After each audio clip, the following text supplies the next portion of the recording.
Et salut! Aujourd'hui je vous retrouve pour une vidéo toute simple qui va parler de l'arrosage de nos plantes. Alors c'est vrai que arroser nos plantes peut devenir un vrai casse-tête quand on en a plein, qu'on ne sait pas vraiment quoi arroser quand. Du coup je vais vous parler un petit peu de tout ça et on va voir ensemble comment arroser ses plantes. Premièrement, je dirais qu'il vaut mieux sous-arroser ses plantes que sur-arroser ses plantes. C'est-à-dire qu'une plante sous-arrosée sera toujours récupérable en la réarrosant, enfin, sauf si elle est vraiment morte de sécheresse, alors qu'une plante surarrosée qui a pourri sera irrécupérable.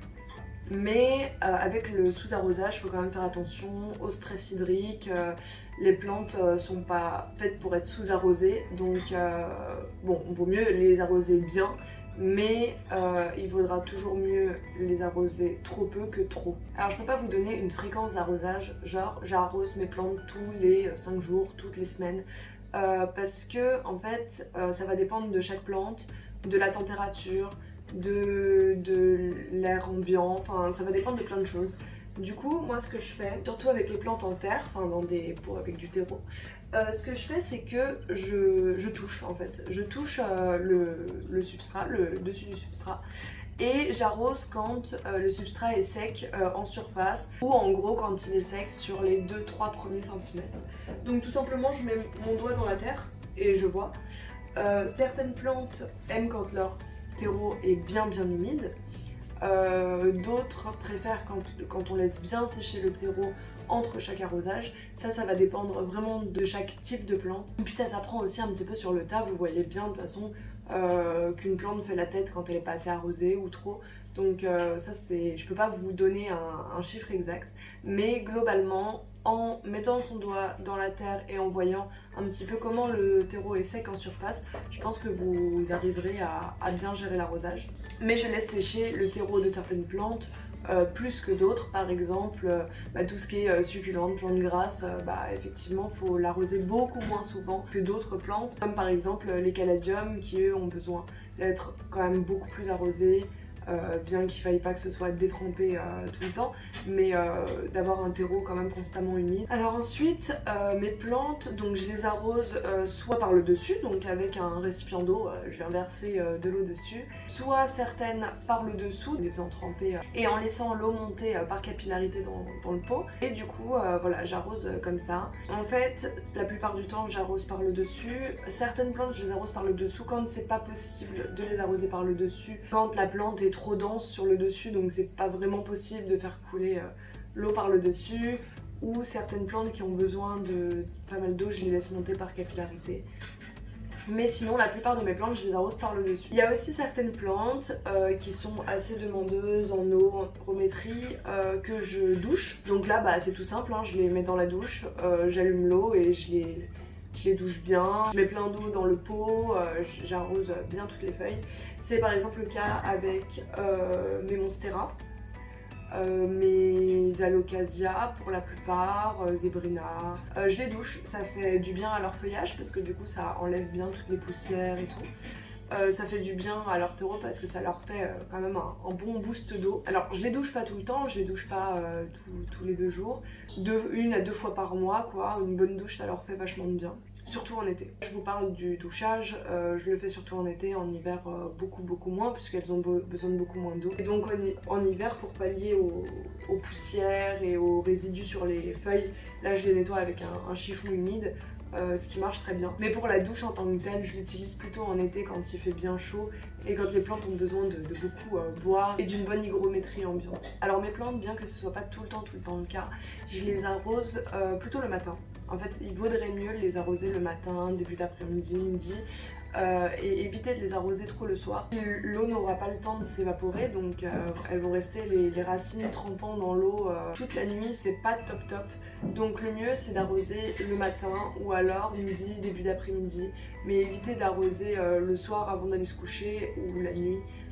c'est vraiment pas top. Moi j'ai jamais eu vraiment de problème à arroser le soir, je le fais pas trop parce que je sais que c'est pas très bon pour elle, mais ça m'arrive et j'ai jamais eu de problème avec ça, mais bon, mieux vaut prévenir que guérir, donc j'évite quand même.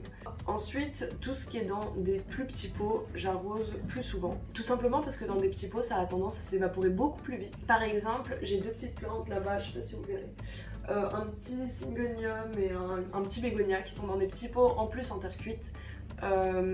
Et tous les 2 jours, elles font la tête, elles se penchent. Elles font les drama queens à fond. Et du coup, tous les 2 jours, je suis obligée de leur mettre une quantité d'eau astronomique, limite les faire baigner. Alors, normalement, il vaut mieux pas d'eau stagnante dans la coupelle parce que ça fait pourrir les plantes. Il faut vraiment pas qu'elles aient les pieds tout le temps trempés dans l'eau. Mais pour celle-ci, c'est la seule solution que j'ai trouvée parce qu'elles ont besoin d'une quantité d'eau vraiment grande. Et étant dans des pots en terre cuite et en plus dans des tout petits pots, ça s'évapore beaucoup trop vite. Donc pour elles, je leur ai mis une coupelle que je remplis vraiment régulièrement. Donc elles ont quasi tout le temps les pieds dans l'eau et elles se portent bien comme ça. C'est pour ça que je vous dis qu'il n'y a pas de date précise pour arroser ces plantes. C'est vraiment au cas par cas, ça va dépendre. Vous allez vous rendre compte que certaines plantes ont besoin de vraiment peu d'eau, d'autres ont besoin vraiment de beaucoup d'eau. Donc là je vous ai parlé surtout des plantes en terre, donc celles qui sont dans des pots remplis de terreau, perlite, tout ça. Maintenant je vais vous parler un petit peu de mes plantes en sphène parce que j'en ai pas mal et je passe de plus en plus mes plantes en sphène quand je me rends compte qu'elles se sentent pas très bien en terreau. J'essaye, du coup là je suis en pleine phase de test. Alors premièrement j'ai toutes mes boutures en sphène, j'ai un bon nombre de boutures en sphène. Donc comme vous avez pu le voir dans ma vidéo sur le bouturage, je fais principalement raciner mes plantes dans un récipient d'eau et une fois qu'elles commencent à avoir de bonnes racines, je les bascule en sphène et elles continuent à produire des racines comme ça en sphène. Les boutures en sphène, elles ont besoin d'être beaucoup arrosées. Simplement parce que déjà elles sont dans des petits pots, moi je les mets dans des gobelets, alors en plastique c'est vraiment pas top, mais je suis en train de chercher un petit peu des alternatives plus écologiques, économiques, mais pour l'instant la seule solution facile que j'ai trouvée c'est des petits gobelets en plastique parce que j'aurais besoin de beaucoup trop de pots. Et les pots, mine de rien, même s'ils coûtent que 1 euro, à force j'en ai besoin de vraiment beaucoup donc ça reviendrait extrêmement cher. Donc pour l'instant je fais ça avec des gobelets donc c'est pas top. Donc des gobelets dans lesquels je fais des trous en dessous pour servir de trous de drainage tout simplement. Les petites boutures comme ça dans des gobelets de sphène, elles ont besoin d'être beaucoup arrosées. Simplement parce que la sphène sèche assez vite. Surtout que souvent je les mets sur mon frigo. Il y a un tapis chauffant à côté, du coup ça s'évapore encore plus vite. Ensuite j'ai aussi ce genre de cala. Donc là en l'occurrence c'est des petits rejets d'Alocasia Friday. Donc je vous l'avais montré dans mon plan de tour. Donc c'est un bulbe que j'ai récupéré d'une plante que j'avais commandée et qui est arrivée totalement morte. Et qui m'a fait plein de petits rejets, donc là ça en est un, là ça en est un, il y en a d'autres qui poussent par-ci par-là. Et je dirais que c'est comme ça qu'elle se sent mieux. Alors en fait j'en sais rien parce que j'ai pas testé d'autres alternatives. Dès que je l'ai reçue, je l'ai mise en sphène. Mais en tout cas elle se porte très bien comme ça, donc je la laisse faire sa petite vie comme elle le souhaite. Donc là c'est un mélange de sphène, d'écorce de pin et d'osmocote. Donc pareil, toutes ces plantes là pour les arroser, je tâte. Je tâte, je sens si c'est humide, si on voit l'eau un petit peu qui se colle aux parois. Si je vois qu'elle commence, la sphène, à être un petit peu sèche, elle sera pas totalement sèche si vous l'arrosez bien. Faut pas non plus que la sphène se sèche totalement et qu'elle devienne crissante, là comme on dit, qu'elle devienne craquante, faut pas du tout. Mais quand vous sentez qu'elle n'est plus gorgée d'eau, qu'elle est plus assez humide, tout simplement vous la remettez sous le robinet et vous faites un tour de robinet. Quand l'eau commence à couler par le bas, vous arrêtez, vous l'épongez un petit peu et puis vous la remettez à sa place tout simplement. Donc là c'est pareil, c'est des petits bulbes tout petits d'Alocasia Friday. Donc ça c'est le stade juste avant et pareil je l'ai mis en sphène dès que je l'ai reçu. Donc je garde la sphène constamment humide, pas détrempée non plus, mais bien humide pour permettre aux racines de bien se développer dans une atmosphère assez humide. Donc voilà, j'espère que cette vidéo vous aura plu, que je vous aurai un peu éclairé, j'espère que j'ai tout dit. Comme ça j'ai dit tout ce qui me passait par la tête.